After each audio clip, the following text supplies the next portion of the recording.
आपको यह तो पता होगा कि जो वायरस होता है वह सजीव और निर्जीव के बीच की कड़ी माना जाता है उसको। वो जब किसी जंतु के शरीर के अंदर होता है तो वो सजीव रूप में होता है, लेकिन वह बाहर हो जाए तो उसे निर्जीव माना जाता है। उसी प्रकार एक जीवाणु है जो इससे थोड़ा सा अलग है, मतलब सिमिलर है पर थोड़ा अलग ही है, मतलब एक प्रकार से, और वो है माइकोप्लाज्मा। माइकोप्लाज्मा एक ऐसा जीव है जो विषाणु और जीवाणु दोनों के गुण को प्रदर्शित करता है। ये प्रोकैरियोटिक जीव हैं और इसी के बारे में आज हम बहुत ही अच्छे तरीके से समझने वाले हैं। तो बढ़िया से पेन और कॉपी लेके बैठ जाइए, क्योंकि ये 11th क्लास का इम्पॉर्टेंट क्वेश्चन है और ये पूछा भी जा सकता है।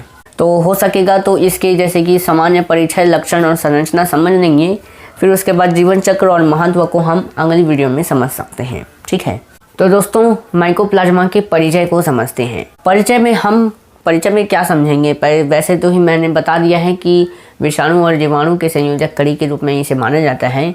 बाकी इसमें जो खोज करता है तो उनको समझते हैं। ठीक है, तो देखिए सबसे पहला है नोटोकॉर्ड एवं रॉक्स। नोटोकॉर्ड एवं रॉक्स जो है वह फ्रेंच वैज्ञानिक हैं जिन्होंने 1898 में प्लूरोनिमोनिया के प्लूरल द्रव का अध्ययन कर रहे थे। देखिए प्लूरोनिमोनिया जो है एक रोग है जो पशुओं में होता है। उसमें क्या होता है कि जो पशु होते हैं उनके जो फेफड़े होते हैं उसमें सूजन आ जाता है, तो उसी को प्लूरोनिमोनिया कहते हैं। अब देखिए ये प्लूरल द्रव का जब अध्ययन कर रहे थे तो उनको यह जीवाणु दिखा था सर्वप्रथम, ऐसा आप समझ सकते हैं। ठीक है, डोई नामक जो है वह जापानी है, इसको आपको याद रखना है। ये जापानी वैज्ञानिक थे। ठीक है, और उनके जो सहयोगी वैज्ञानिक उन्होंने मिलकर इसको नाम दिया था छोटा सा MLB। फिर उसके बाद बोरेल एवं उनके सहयोगी वैज्ञानिक आए, इन्होंने PPLO नाम दिया, प्लूरोपनेमोनिया लाइक ऑर्गेनिज्म। तो इन्होंने बोरेल एवं सहयोगी ने इसका नाम दिया, लेकिन ये नाम जम नहीं रहा था, तो इन्होंने सीधा माइकोप्लाज्मा नाम दिया।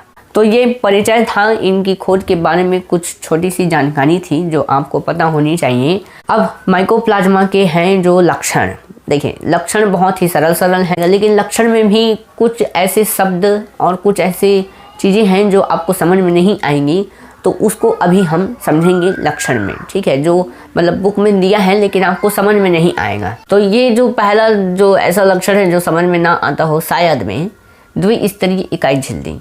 देखिए इनकी जो मतलब जो कोशिका होती है उस कोशिका में द्विस्तरीय मतलब डबल लेयर झिल्ली होती है, ऐसा आप समझिए। ठीक है, अब टेट्रासाइक्लिन के प्रति संवेदनशील होते हैं। देखिए तो ये जो टेट्रासाइक्लिन है ये उस रोग को नष्ट करने का काम करता है, ऐसा समझिए। तो ये टेट्रासाइक्लिन जो है ये बहुत ही ज़्यादा महत्वपूर्ण है इस लक्षण में, क्योंकि यही जो है वह माइकोप्लाज्मा को रोक सकता है। दोस्तों माइकोप्लाज्मा की संरचना समझते हैं। जैसे कि ये अचल होते हैं तथा निश्चित आकार के होते हैं, ये चलने फिरने में थोड़े असमर्थ होते हैं।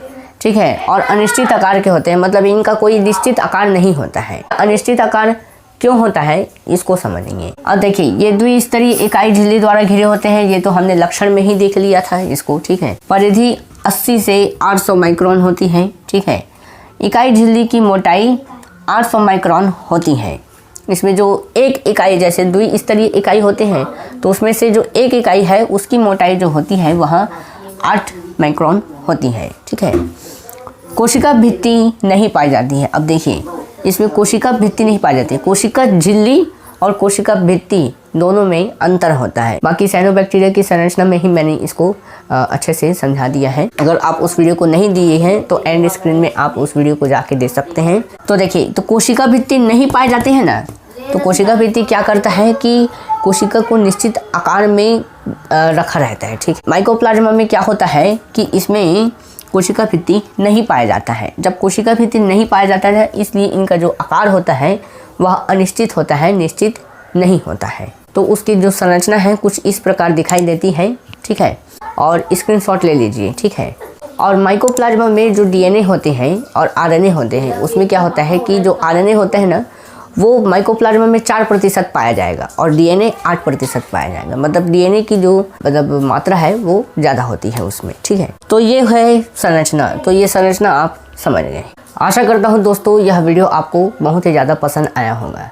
तो इस वीडियो को लाइक कीजिए, सब्सक्राइब कीजिए और अपने दोस्तों के साथ शेयर कीजिए। तो मिलते हैं नेक्स्ट वीडियो में दोस्तों, तब तक के लिए जय श्री राम, जय जय श्री राम।